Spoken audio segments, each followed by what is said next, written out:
The most hurtful thing I've been told was finding out about my HIV. And I found out through a Subway gift card. They was like, go get tested, and I got tested, and she was like, here's your Subway card, but you have HIV. And it was only $15. I was like, this is trying it. I was very sad. I was so distraught. I was in front of children at a middle school, and they were coming from lunch, and she opened the door, and all the kids was at lunch, and I don't know why they did it at a school, but I walked out the door. I was crying so hard. I fell walking out in front of all the kids, and everyone started laughing, and I went outside, and I forgot it happened. And today, on April 28th, you're asking me the most hurtful thing in my life, and finding out that I was positive with HIV changed my life. It didn't hurt me. It motivated me and put me in a spot where I needed to grow, and to put me in the lane where no one wanted to see a person like me shine with it. And I took that under my wing, and I took my pain and made it to pleasure for the world to see. My senior year, my second period class, I got a phone call, so unexpected. I had to go look for somebody real important. I had to make sure they were actually in my school. I went to every single classroom. I went to principals, security guards, just to look for this certain person. Couldn't find them. So once I had to confirm on that phone call, 20 minutes later, I got confirmation that it was my cousin and he passed away. He took his own life. Yeah, I don't really know how to explain that.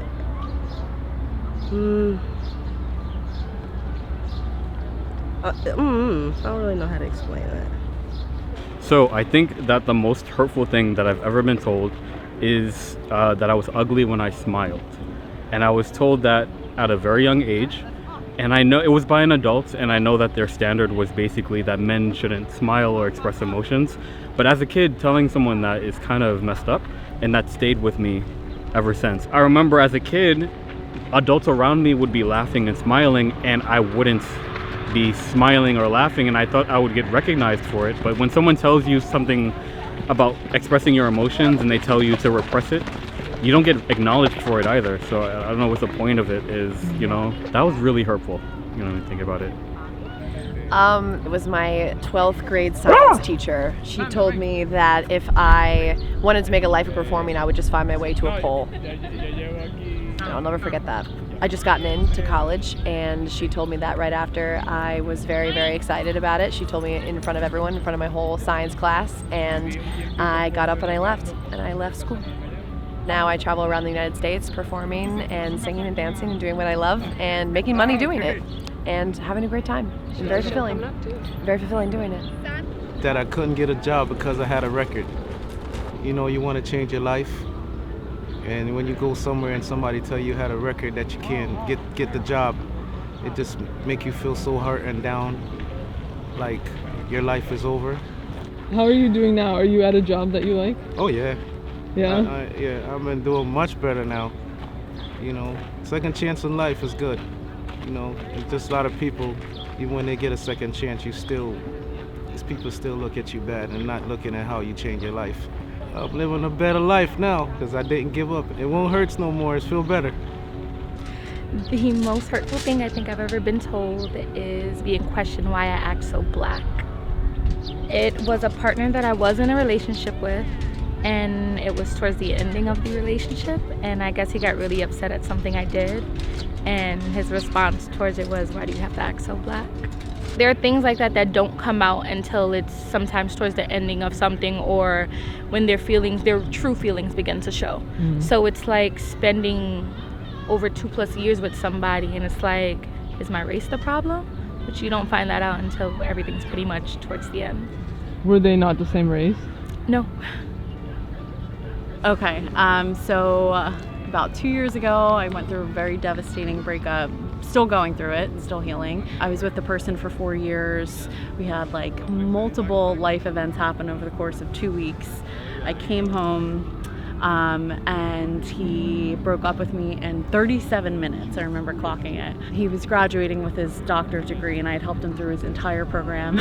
He told me he wasn't attracted to me anymore, and I started to lose weight, and I put two and two together. I remember saying to him, your graduation is coming up, and I'd really like to be there. And I was just like, I was there for the whole thing, and he was like, thank you for your support. To pour so much of yourself into someone and then them turn around and just say thank you for your support was just the most crushing thing I think I've ever had to experience. Do you have any advice for someone else who's going through something similar? Oh, I'm gonna get teary-eyed. I think you're gonna be okay. And I remember when people said that to me, his mom actually, who I was super close with, called me, and I remember her saying, no matter what, you're gonna be okay. And I was like, yeah, of course, I have to be. I don't have a choice. I'm coming up on 2 years in a few weeks, and I don't recognize the person I was 2 years ago, and I think that's a good thing, but you are going to be okay. You just have to feel every single thing for as long as you need to. I beat myself up that I'm like, oh my god, it's 2 years, and I'm like not moved on all the way. And that story doesn't have to be yours anymore. It can be a part of you, but it doesn't have to be you. Yeah. The most hurtful thing that I've heard is, I feel invisible. I'm an elementary school teacher, and I heard this from one of my little students, and it broke my heart, and I spent the rest of the year making sure that she felt seen. I just think when children talk, we need to believe them. It has a happy ending. Okay, can you tell us about that? Yeah, we all worked hard as a classroom community, and she felt built up and lifted up, and it ended up being good. And I don't know where she is now, but I hope that she continued on that path. How long ago was this? 10 years. Oh, okay, so she's like a teenager now, probably, or even... Yeah, she would at least be a senior if in high school, or a freshman in college. That everybody deserves to be seen. So I have a little sister. I'm the oldest of 4, and she's the second oldest. So as a brother, I feel like I, should be taking care of my little sister. And sometimes when I try to be the older brother and tell her stuff she doesn't want to hear, but she has to hear, maybe I don't go the right way about it. So one day she told me, she said the way I went about things when we were younger gave her anxiety. And when she told me that, I was like, damn, that's not what I want to do. So it hurt me, but it hurt me more because I hurt her. So, yeah. So I would say that the most hurtful thing that I've been told was when my mom found that I started going to therapy, and she kind of told me that I wasn't being Christian enough, and I wasn't praying to God enough. I am Christian. I do go to church. I pray and everything, but obviously I'm gonna have some issues, and I talk to God about my issues, and sometimes I need another person to tell about my issues. She kept saying alluding to I haven't had a difficult life, a difficult enough life for her to see that I need to go to therapy. She's like, oh, I've dealt with the things that you're dealing with. I didn't go to therapy. I'm not crazy. Are you crazy? You're saying that I'm crazy because you're crazy? Just that, I don't know what that is with immigrant parents and that ideas around therapy. It's kind of odd. That my whole family finds me crazy. Most of my life as a kid, people around me used to say that I was crazy and stuff, but it wasn't I was a crazy kid per se. I think it was just more I wanted friends badly when I was younger, and I wanted to do anything to get people's attention. So kids would say I was crazy. I don't know, it just really would upset me, because sometimes I feel I get so mad that I get driven to a point of craziness, but it's not that I actually am crazy. I think I just let other people rule my emotions, which makes me feel that way. So the most hurtful thing I've been told was probably that I'm their favorite hoe, which is kind of crazy, their favorite girl. Because it's what you mean I'm your favorite? I'm not the only one. I should be the only girl. Who said that to you? My ex. I just told him, yeah, you're my favorite too. We both each other's favorites. Do you have any?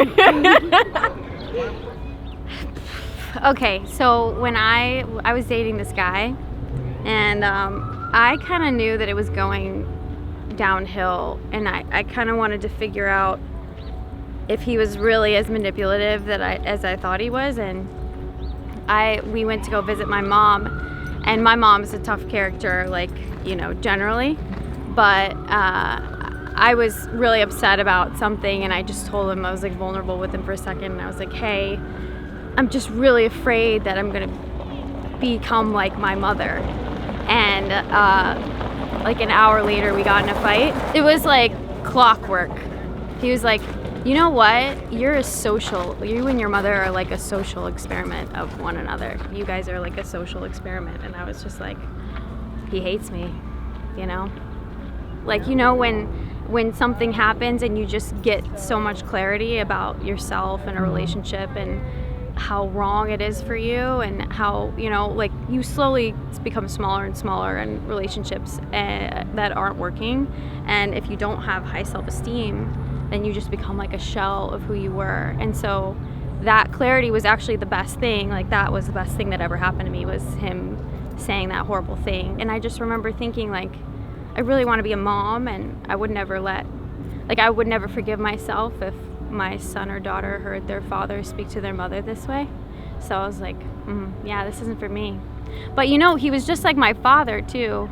It's like the world kind of, like, the evolution of relationships is so interesting. If you don't have like a good model growing up, you don't know what to look for, so you just kind of repeat patterns that, yeah, it's so crazy. Can I ask you a more lighthearted follow-up question? Yeah, absolutely, yeah. Maybe having that experience, can you tell us the beauty you're looking for in someone, or like you would want in someone? Oh, it's night and day, because I'm like, all I want is a curious person, someone who's willing to be wrong about something. I think, you know, drugs and alcohol are hard for everybody. A lot of people nowadays struggle with it, but I really look for somebody who appreciates like sober moments, you know? And I don't know, just like the feeling that I have, and this is my test, like, I really like to walk around and look at like buildings and stuff, and like, oh, I could live there, and like dream, you know? And I just really want someone who maybe would want to dream with me, you know? That is so beautiful. Stop. I'm gonna make myself cry on your YouTube channel.